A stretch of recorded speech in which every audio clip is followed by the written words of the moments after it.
சொந்த வீடு இருக்கு, 50 லட்ச ரூபா கடன் இருக்கும். மாப்பிள்ளை MBA படிச்சிருக்கிறாரு, 8 அரியர் இருக்கும்.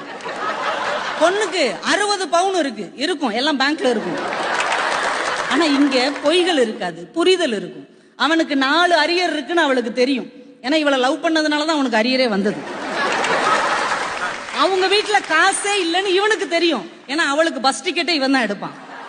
அப்ப 2 பேர் குடும்ப நிலைமை தெரியும், வாழ்க்கை முறை தெரியும். அப்ப எப்படி எதிர்காலத்தை பற்றி திட்டம் போடுவது என்பது இங்கேதான் சிறப்பானதாக இருக்குமே தவிர அங்கே ஒருபோதும் அமையவே அமையாதுங்க.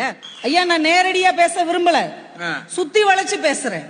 18 வயசான ஒரு குடிமகன் ஒரு நாட்டின் பிரதமரையே தேர்ந்தெடுக்க உரிமை இருக்கு. ஒரு மாநிலத்தின் முதலமைச்சரையே அவர்னால தேர்ந்தெடுக்க முடியும். ஆனா தான் கூடவே வாழக்கூடிய வாழ்க்கை துணையை தேர்ந்தெடுக்க உரிமை இருக்கா இல்லையா? இருக்கா இல்லையாங்க?